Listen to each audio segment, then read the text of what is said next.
Good afternoon, everybody. Welcome to class today. Thank you for joining me. Whether you're watching live or you're watching the recording later on, I appreciate you watching. Thank you for joining me this afternoon. So today we're going to extend on last week, and we're going to look at APIs, and that's one of the reasons why we kind of look at JavaScript objects and JSON in this module, is so that we can work with APIs. And so I have an API here that we're going to work with today, so we're going to just primarily focus on actually applying this material.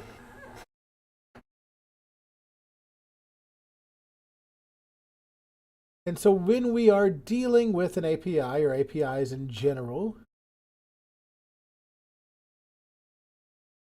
API stands for Application Programming Interface.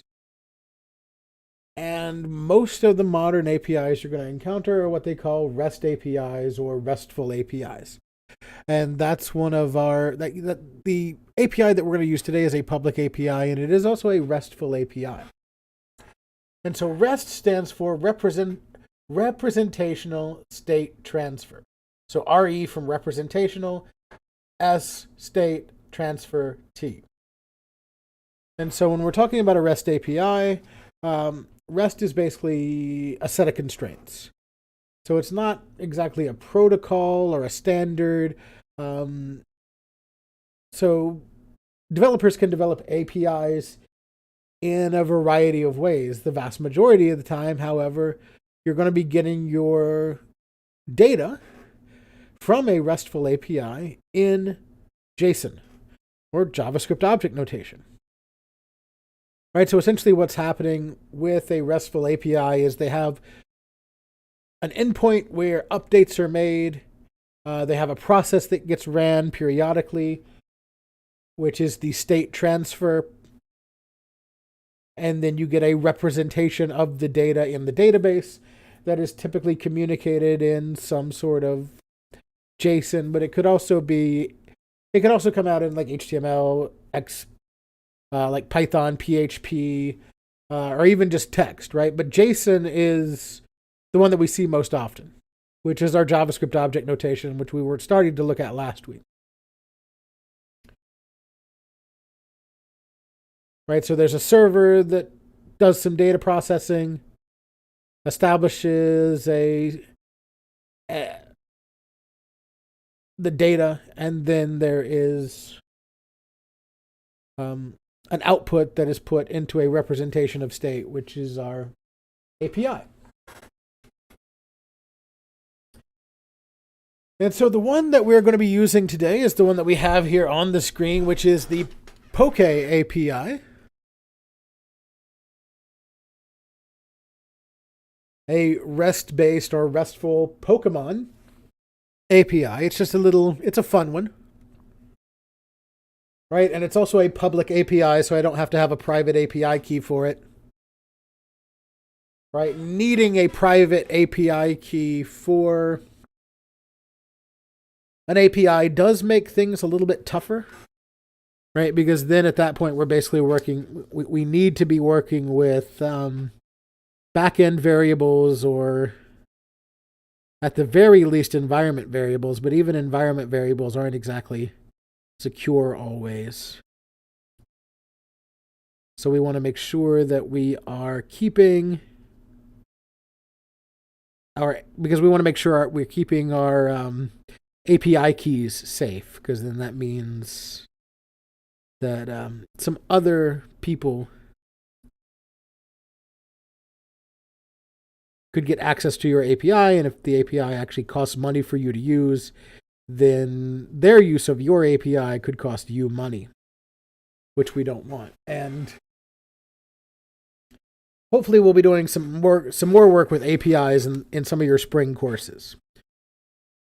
But we're going to be using the Poke API this week, and when we look at the Poke API here, we see that the output that we get here looks very familiar to us, right? Like if we look at this data schema of the JSON that we receive as an example here for Ditto, we see that it looks pretty familiar, or should look pretty familiar, based on some of the stuff we've seen recently, right? Because we see this JSON file here, this JavaScript object notation, and that's what we're dealing with here.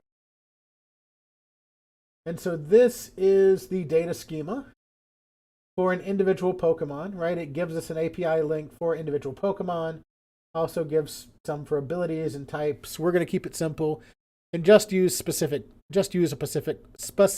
Pokemon here. But we can look at the data schema and we can see the abilities. We can see that we have different values here for 0. We have a name of a Pokemon. We have various things here. Another name, an ability.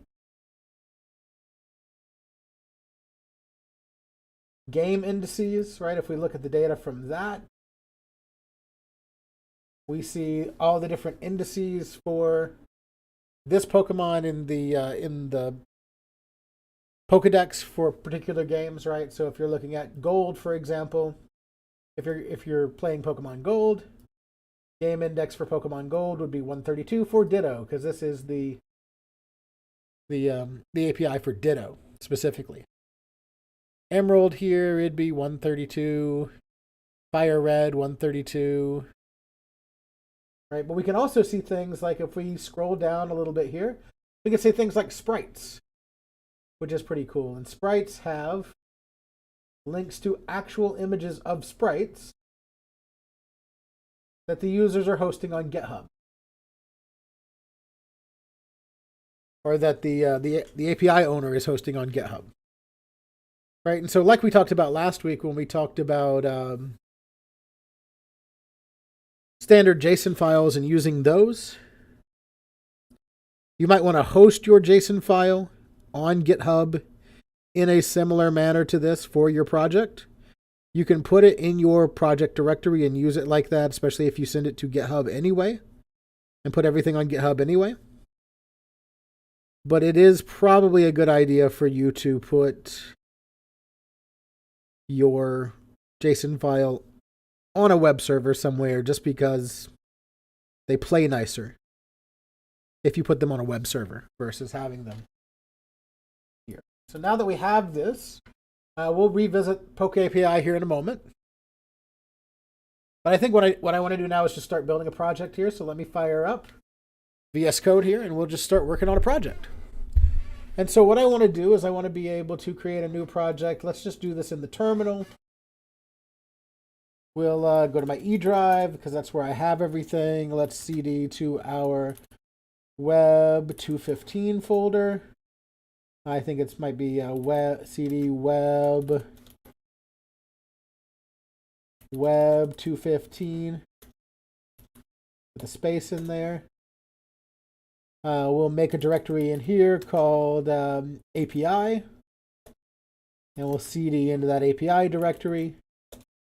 And that will be the one that we open. So code period. So now we have our empty directory. We will make an index.html.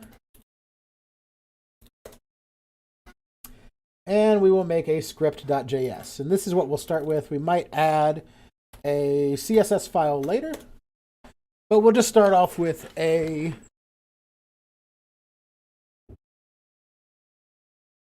HTML file and a JavaScript file. And we'll actually be doing about all of our work here in the JavaScript file as we kind of go through. But before we do that, let's go ahead and set up our HTML file to be prepared for that. We'll add our HTML skeleton. We'll call this site Pokemon Info var Pikachu. We'll use Pikachu as our guinea pig today. There are other things that you can do with this with other sites, like when we get into the spring and we talk about some more cutting edge web development techniques or newer web development techniques. One of the things that we'll hopefully be talking about is parameterized URLs and using parameterized URLs to call an API like this. So we could actually use the parameters from a URL to call a RESTful API and get the information back from a RESTful API. That's more of a thing for the Spring, right? So all we're going to put in our HTML body here is just a link to the script. Everything else we will do in our JavaScript or maybe some CSS later on if we have time. So our script is going to be src equals script.js. And there we go. So that's all we need for our HTML file. We'll go ahead and start up our HTML live server here so we can have a site. We can see it has the title here in the title bar, nothing else in the body because we haven't really done anything with it yet. And we're going to use Pikachu. So let's go ahead and change this from Ditto to Pikachu. Right, and if you're using a real API in the real world, it is pretty much that easy, right? They give you the URL that you need to call. So no big deal, right? Like we're just getting the URL that we need to call so that we can pull the JSON data for Pikachu. And so now I can copy this to my clipboard by clicking this copy to clipboard button here. We can go back to our Visual Studio and we can get into our JavaScript file here. So the first thing that I'm going to want to do is I'm going to want to make a constant variable, or just a constant rather. A constant variable is kind of an oxymoron, for the URL. And so we'll write that URL there. Typically when we write a constant, we start it with a cap. So we'll just do URL here in all caps to denote that it is a constant. And we will paste that URL that we got for Pikachu from the Poke API. Right? Because that is the URL that we're going to need to make our request to be able to get our data. Right? So from there, I can create a new request and say var request. We'll create a variable and we'll call it request. I think we could also make this a constant and call it request, but we'll do a variable. And this will be creating our new XML HTTP request object. So that's new XML, capital H, lowercase TTP, request, set of parentheses at the end, because it is a function. So this is a new object built on XML HTTP request.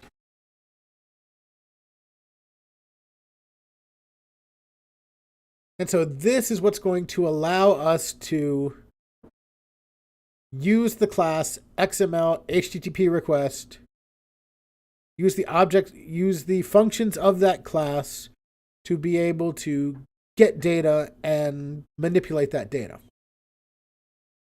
Right? So we're going to use the open function of the XML HTTP request class. Right, so we've put it into the object with the variable name of request here. So our XML HTTP request object that we have currently loaded in memory is called request. And we're going to use the open function of that XML HTTP request object class.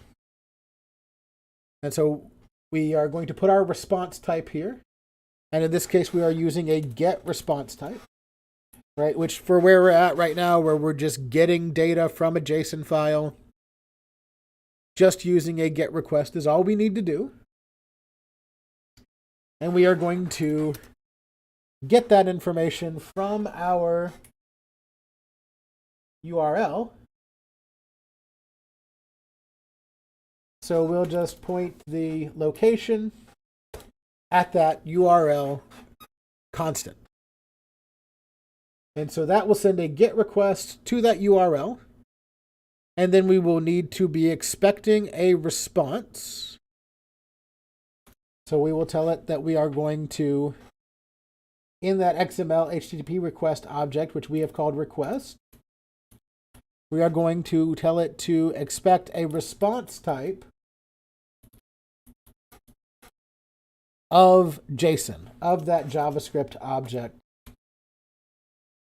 notation data format, because that's what we're getting sent back.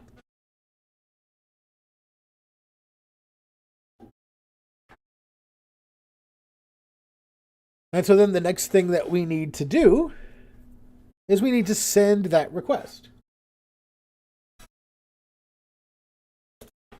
So we are going to write a request.send. And so that will send that GET request to that URL to get that JSON data back, right? That's why we did it in this sort of order, right? We're telling it to, so when you have a request, you're going to open a GET request and send it to this URL. The response that you are going to get from that URL is going to be JSON. So then go ahead and get that send request and get ready to get JSON back.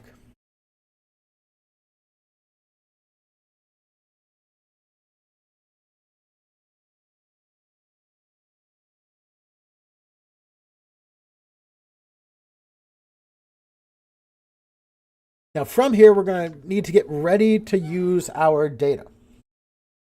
And so typically in order to get ready to use our data,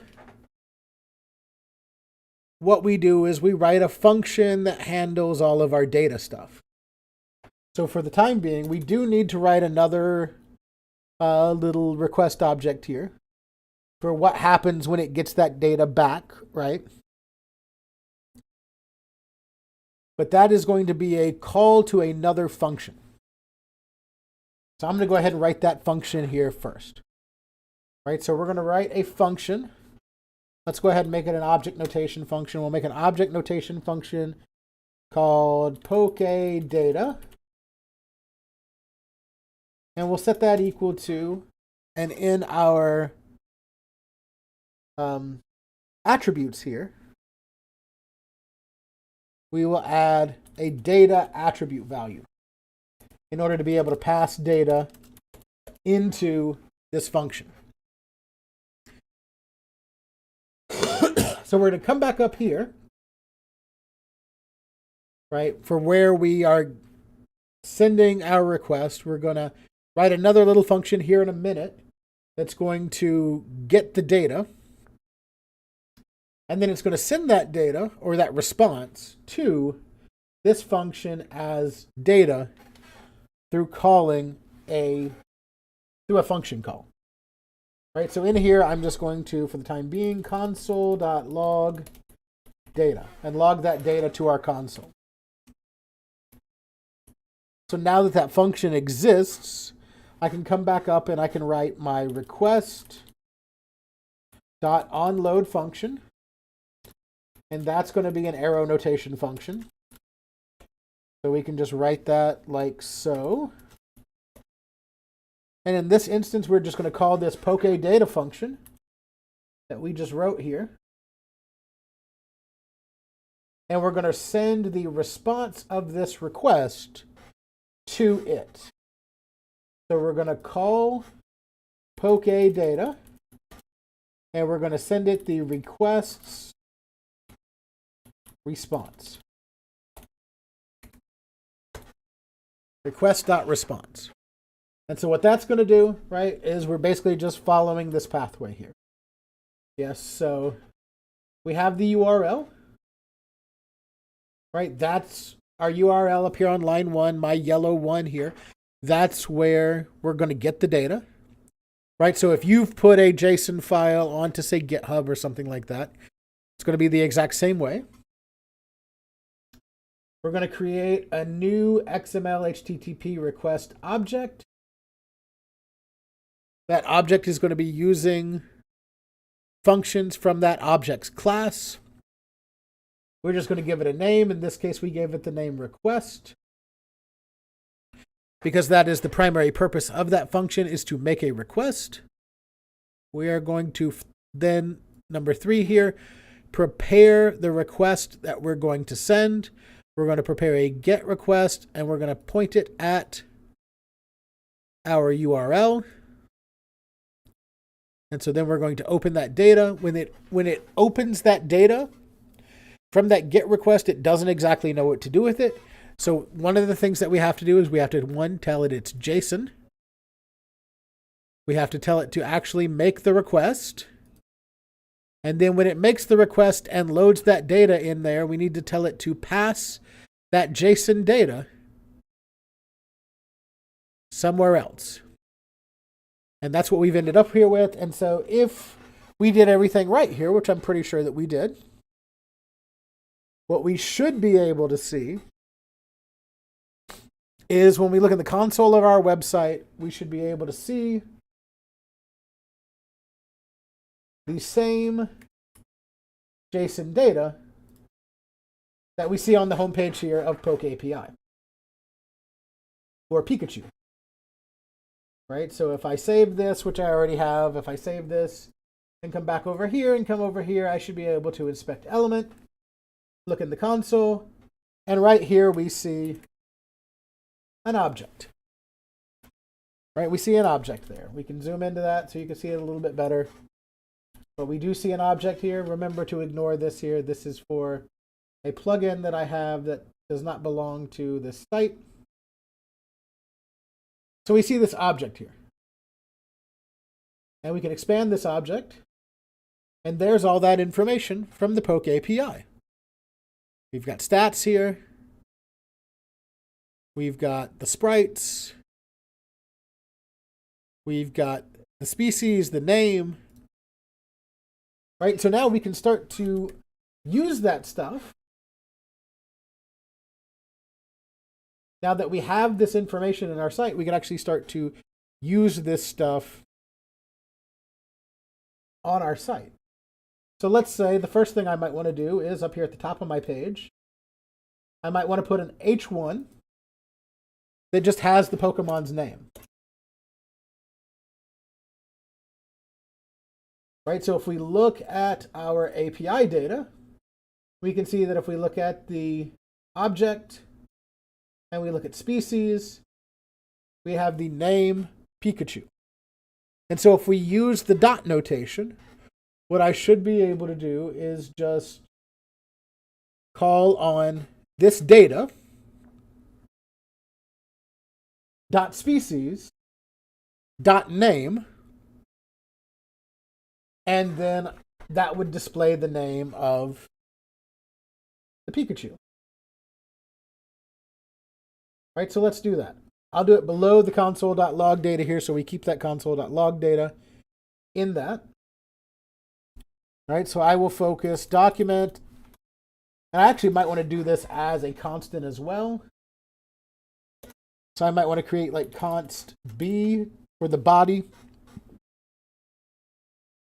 So I don't have to write out document.querySelector body all these times.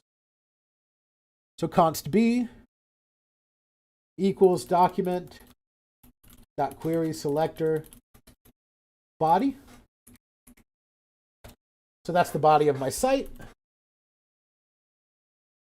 And so I can say something like b dot inner HTML equals, and then we'll use, oh, and this should be plus equals.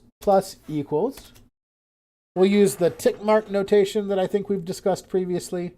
Right, so if I use tick mark notation, then I can wrap my variable names in like with a $ and curly braces, and we could just put everything into one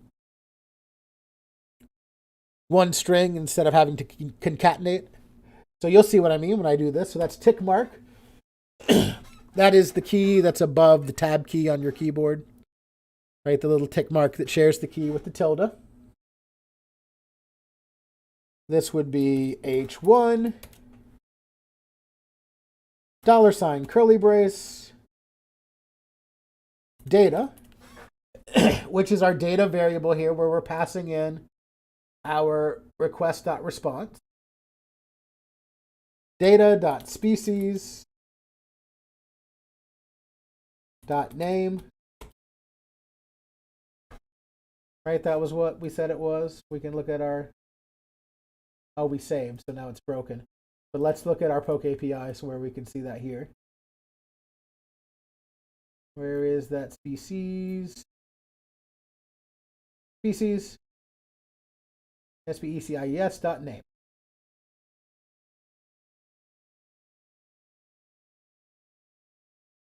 And then we'll close that h1 tag.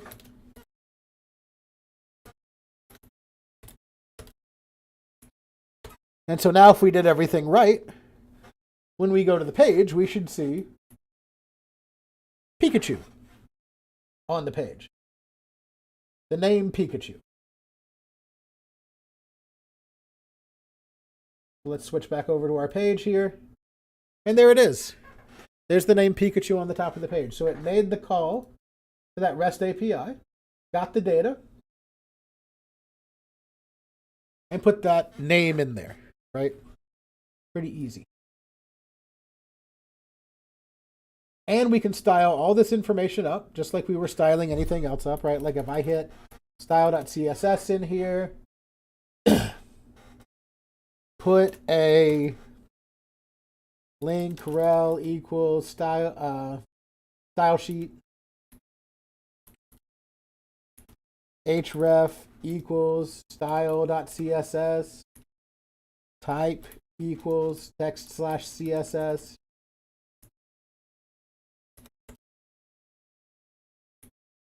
And then go in here and say, oh, well, let's take our H1s. Let's make them font, family, sans serif.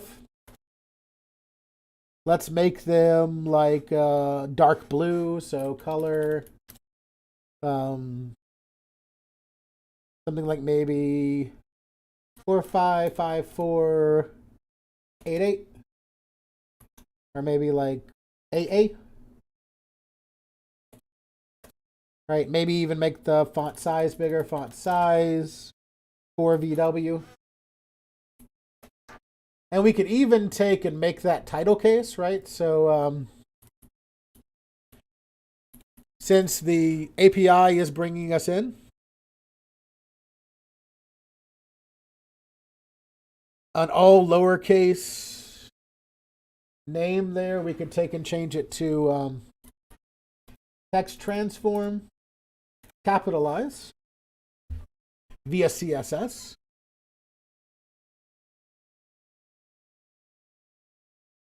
Right now, all of a sudden, if I go back and look at my site again,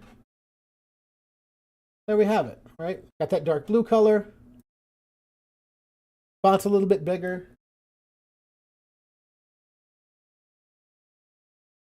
It's blue, it scales, right? It's still respective of that CSS, even though we added it with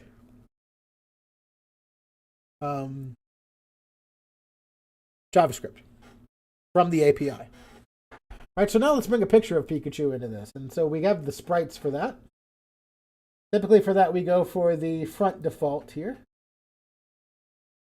So if I call this what would be data.sprites.front_default, that should be able to bring me in my Pikachu. So let's try that out. Back on my JavaScript here.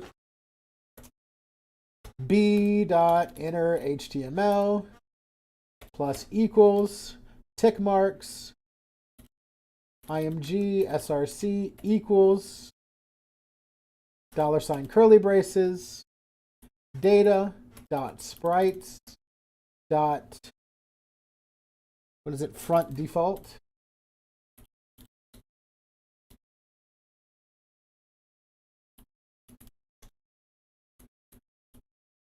And I should wrap these in quotes as well, so let's put some quotes around that because that's the way that works.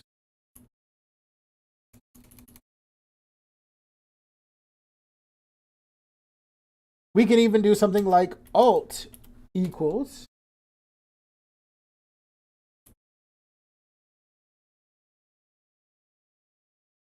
$ curly braces data dot species dot name. So we have the alt title or the alt tag being brought in programmatically via the API. And so we save that now. We head back and we look at our website, and there he is.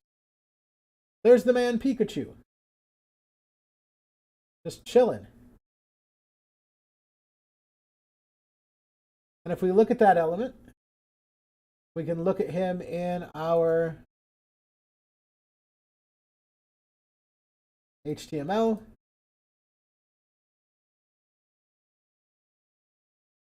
Let's see here. I've got this sort of, and so we can see that we have that URL sent to us from the Poke API, and it also put his name in there as the alt tag. Then we can also, like adjust that size there. So we could even go so far as to like add a, ID sprite here. So then in our CSS, we could put a hashtag sprite. Maybe make it display block. Maybe make it bigger, like say width 30%. Right, so we save everything here. Save it all. Head back to our site. Now we have a slightly bigger Pikachu. Now you can see the image there is not great because the image is small by default, but this is just to demonstrate that once we get the image in here, we can manipulate this image basically, just the way we would do it any other way, right? Just in this way, we're getting it from an API.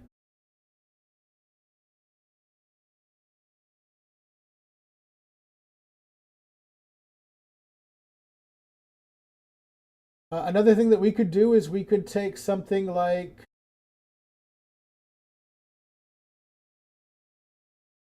let's see, what would be the best thing for us to do here?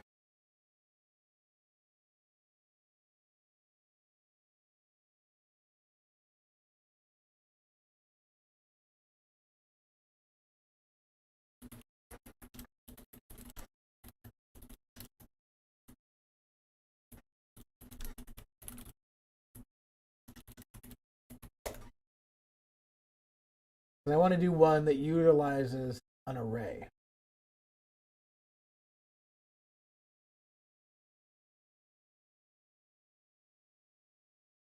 So like the game indices here is an array, the abilities is an array.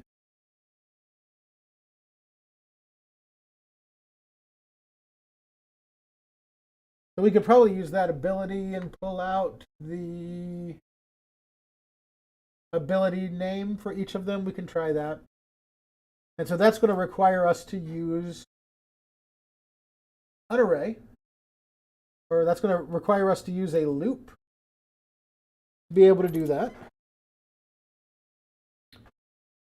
So what we're going to say is we're going to say for ability of data dot, let's see here, what did they call that in the abilities? It is just data dot abilities. Easy enough. Of data dot abilities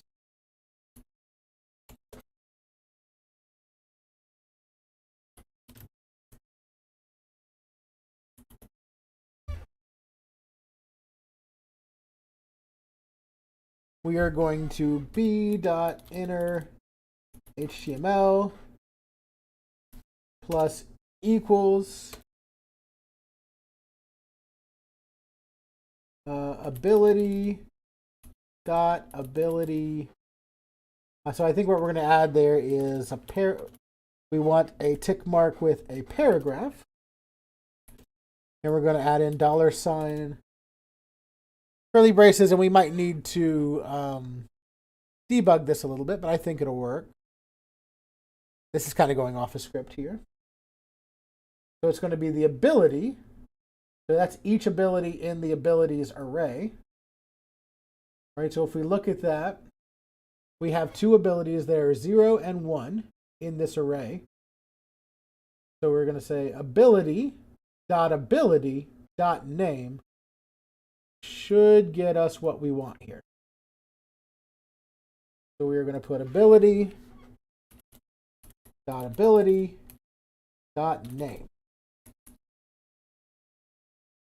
Because we're getting the data abilities here. So this should be every ability in data abilities. So I think this will work for us. Again, might have to do a little bit of testing, but we're about to find out.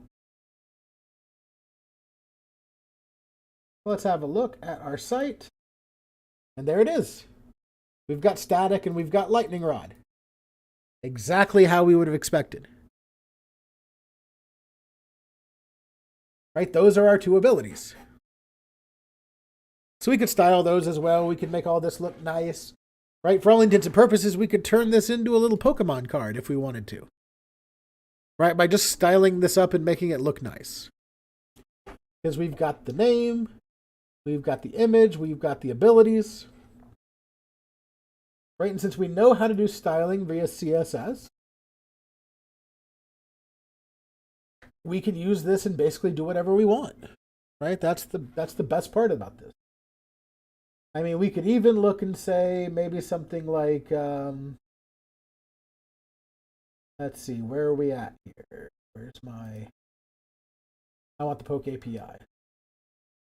Let's see, does it give a description of the ability? It might give one.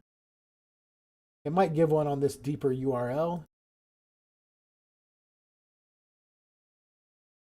No.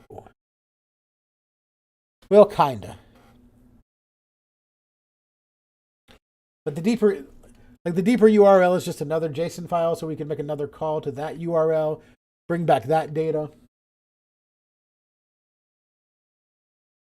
Right, but for our purposes here, we're not going to go that deep.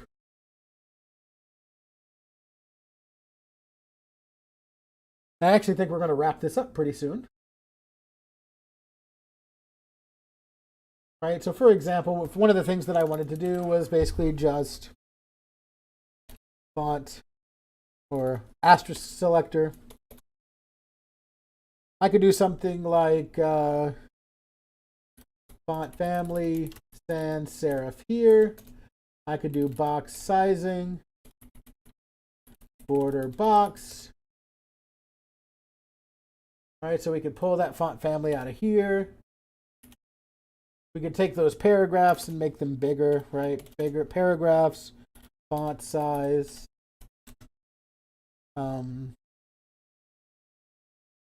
2 viewport width. Right, we could even make this title here like 6 viewport width. We can make this padding 0, margin 0. And just add a little, say, 24 pixels of padding all the way around that H1. Right, and basically just do a little bit more styling and designing here to our site. Right, start to kind of make it look like we want to. We could even take those abilities, right, and if we wanted to, we could just make another, say, section here. So b.inner HTML plus equals a section.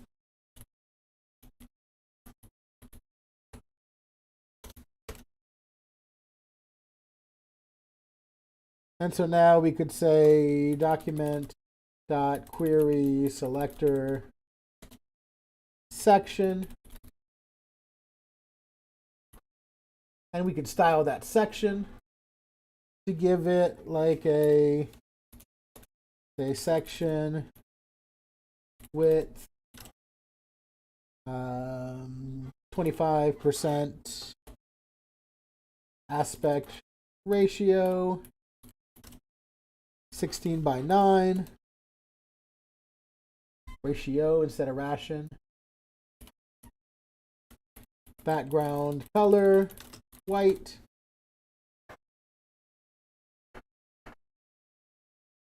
Maybe a little bit of padding. padding, like say 24 pixels of padding there. All right, so now we can see that little bit of padding there. If we were to change the background color of our site, which I'll do in a minute, we could see that background color be something different. Right, because we could even use something like our API to do the styling for us if we have that ability. Right, like for example, if we look at the games here, the game indices, we can see they have red, blue, yellow. Right, so if you have colors like that, you know, you could set background colors in that sort of way, which would be kind of interesting. So maybe what I want to do here is I want to find whatever we have for the first game index here. So this would be game indices. This would be data.gameindices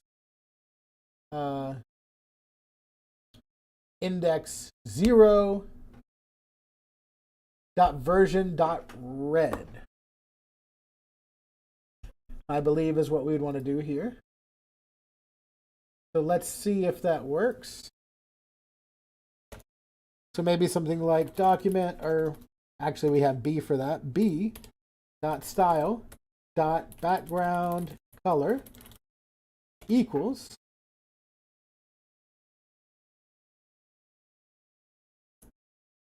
tick marks, $, curly braces. This is data dot game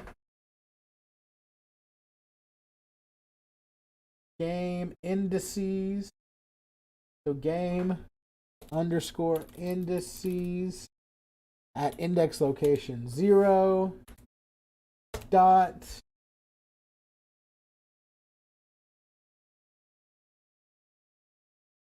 version dot name. Right? And so if that's right, and that might not be right, we're just going to have to, we'll just find out.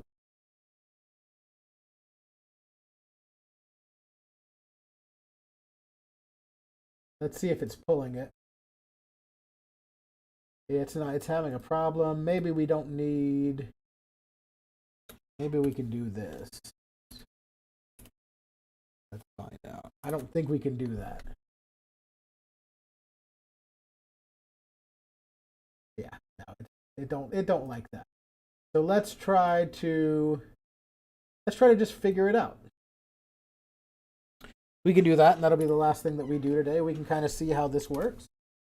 So I will comment this line out,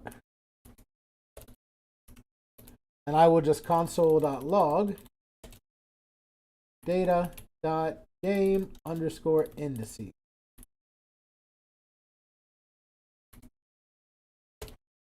And we will comment out this other console log as well. Right, and this is the way that we would do something like this if we didn't have the full thing that we'd work with, right? So we could look here. Here's our data. So we can see of game indices we have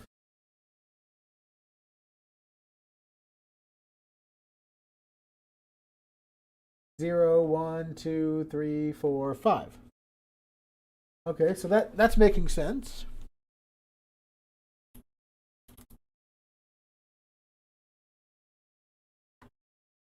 So let's see what happens if we put in an index location of 0 here in our console log. Because that looks like what should work.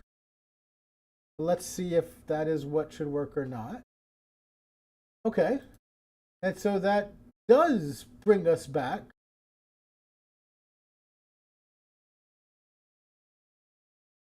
this information. It does bring us back that it's index 84 in that game version. The version is red, and then we have the URL there, so that is working.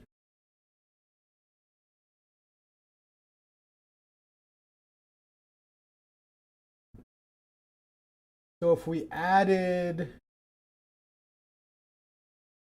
dot version to this, let's see if this works. Okay, and so it's still working, right? We still have it here. Version is name, red, and URL. So let's add dot name here and see if that works. And so that's pulled us back red. So it seems like that should work. Maybe we left out part of this before.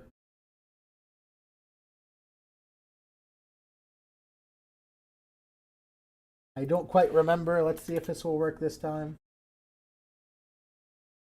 So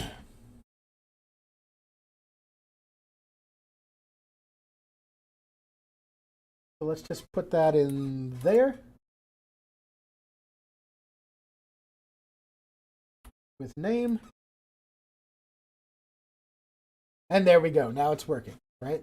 So we can see the background color here is red. We can see Pikachu. We can see that white box there. If we were to do a little more designy stuff here, if we had a little bit more time, we could actually make that look like a card.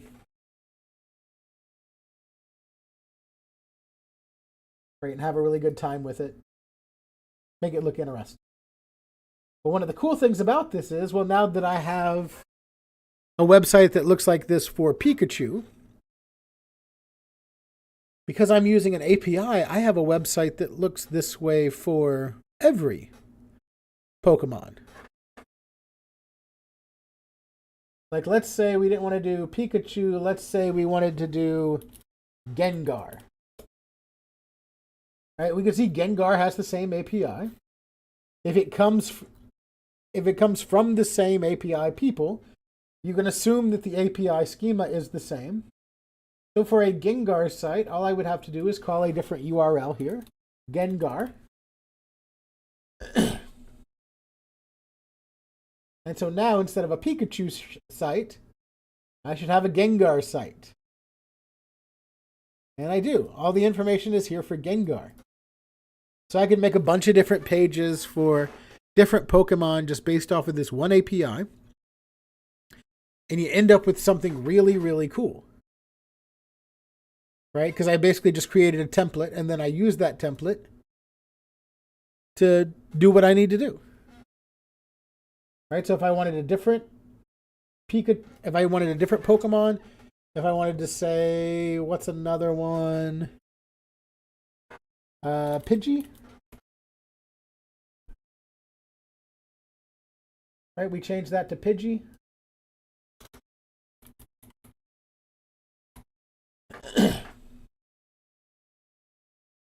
And now I have a Pidgey site. Now you see we still have Pikachu up here in the title. And if we were clever with it, we could set the title programmatically, right? We could set the title with JavaScript programmatically by just setting page.title. So we could add here somewhere like page or document.title equals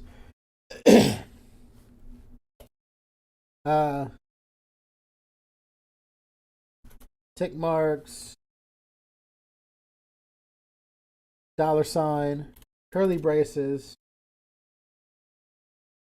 data dot species dot name. And then we could even make it Pokemon info bar data.species.name. So now it's Pokemon info Pidgey.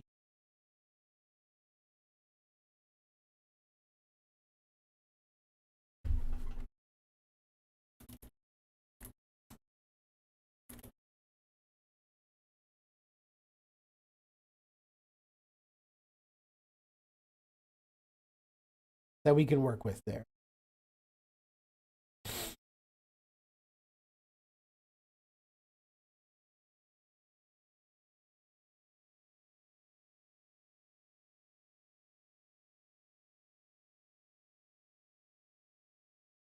So now if we made that Gengar, or if we made that Pidgey, or we made it whatever, it could be a different Pokemon. And one of the big powerful things, one of the things that you'll learn about next semester, would be how you could use parameterized URLs. So basically putting a different parameter in the URL that would make a different call, that would give you a different page result without you even having to change things in the page, right? Which would be a super cool thing. And so that's all that I have for you for this video. I want to thank you for watching. I may post another video as well, just to kind of help you all out with this.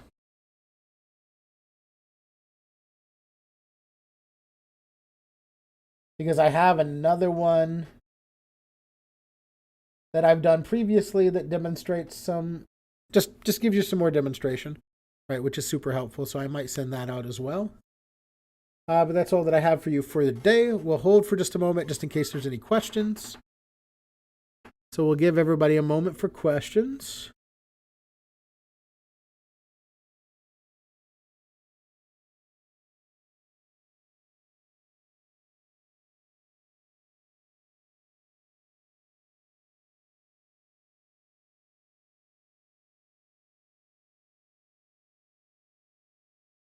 I'm not seeing any questions, so we'll go ahead and stop here. Thank you all for watching. We'll see you next time.